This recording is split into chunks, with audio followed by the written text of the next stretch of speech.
99% हिंदू भाइयों को यही लगता है कि इस संसार में केवल हिंदुओं को हिंसा के लिए टारगेट किया जाता रहा है। और मेरे भाइयों को ऐसा इसलिए लगता है क्योंकि मेरे हिंदू भाई ऐसे लोगों से ही इन्फ्लुएंस भी हो जाते हैं। ध्यान से रहिए। हाँ। अभी भी करो, ध्यान से रहिए। अच्छा अच्छा अच्छा। ना बिरचा मत ना। हाँ कर बहुत आंडू पांडू समझ रहा हो कि भाई ये लोग जैसे 500 साल पहले थे वैसे ये आज भी हैं। मतलब इनमें कोई भी अंतर नहीं आया। ये पहले भी लुटेरे थे, आज भी लुटेरे। इन्होंने हिंदू को काटा, उनके तुम पे और कुछ काम नहीं है क्या? किचन में बर्तन हो गए, सब्जी बनानी होगी, झाड़ू पोछा शिट।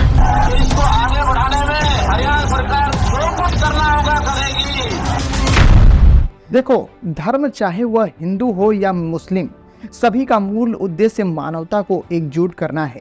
लेकिन जब धर्म को हथियार बनाया जाता है तो वह हिंसा और नफरत का कारण बनता है। इतिहास गवाह है कि धर्म के नाम पर न जाने कितनी बार निर्दोष लोग मारे गए। आज भी सोशल मीडिया पर फैल रही गलत जानकारी के कारण लोग एक दूसरे के खिलाफ खड़े हो रहे हैं। इसलिए यह समय है कि हम इतिहास से सबक लें और आज की सच्चाई को समझें। मध्यकालीन भारत में कई हिंदू मंदिरों को मुस्लिम शासकों द्वारा तोड़ा गया। सोमनाथ और काशी विश्वनाथ मंदिर इसके प्रमुख उदाहरण हैं। वहीं दूसरी ओर स्पेन में मुस्लिम मूरों को ईसाई शासकों ने उनके धर्म के कारण निष्कासित किया और उनकी मस्जिदों को गिरा दिया। सन 1947 में भारत के विभाजन के समय हिंदू और मुस्लिम दोनों समुदायों को भारी हिंसा का सामना करना पड़ा। पंजाब और बंगाल में हजारों लोग मारे गए और लाखों को अपने घर छोड़ने पड़े। इसी तरह 2002 के गुजरात दंगों में मुस्लिम समुदाय को निशाना बनाया गया और उनकी मस्जिदों को नष्ट कर दिया गया। और यही नहीं, हाल ही में बांग्लादेश में राजनीतिक भेदभाव के चलते हिंसा की घटनाएं तेजी से बढ़ने लगी, जिसमें दोनों धार्मिक समुदायों हिंदू और मुस्लिम को निशाना बनाया गया।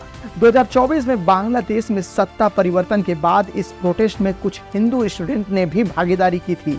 हिंसात्मक घटनाओं में खास तौर पर हिंदू समुदाय को निशाना बनाया गया।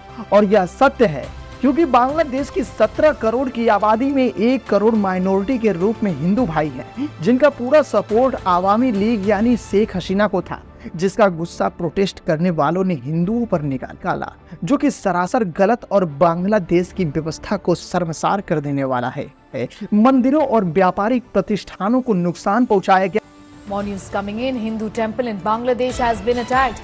ISKCON temple in Meherpur has been vandalized. Syrians go on a rampage, vandalize the temple. और कई हिंदू परिवारों को पलायन करने पर मजबूर होना पड़ा।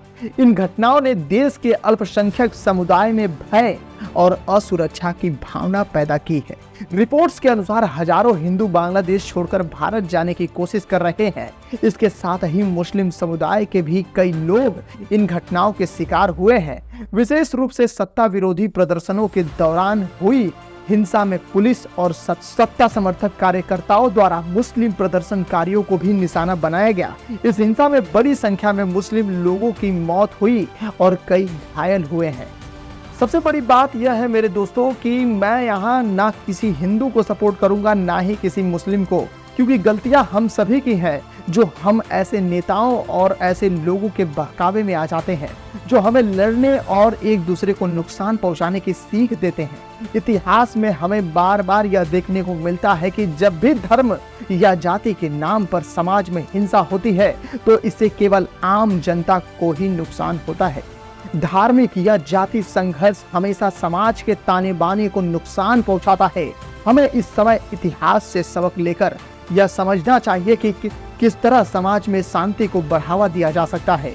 आज के डिजिटल युग में गलत जानकारी तेजी से फैलती है, जिससे समाज में हिंसा को बढ़ावा मिल सकता है।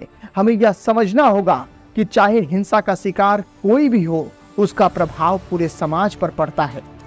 इसलिए समाज के हर वर्ग को एकजुट होकर हिंसा का विरोध करना चाहिए और शांति के संदेश को फैलाना चाहिए। इससे ही समाज में वास्तविक शांति और स्थिरता आ सकती है। महात्मा गांधी ने कहा था, आंख के बदले आंख पूरे विश्व को अंधा बना देगी। इसलिए हमें नफरत के बजाय प्रेम और शांति का रास्ता चुनना चाहिए। बाकी मेरा उद्देश्य किसी की भावना को ठेस पहुंचाना नहीं है, बस मैं आप सभी का भला चाहता हूँ। जय हिंद।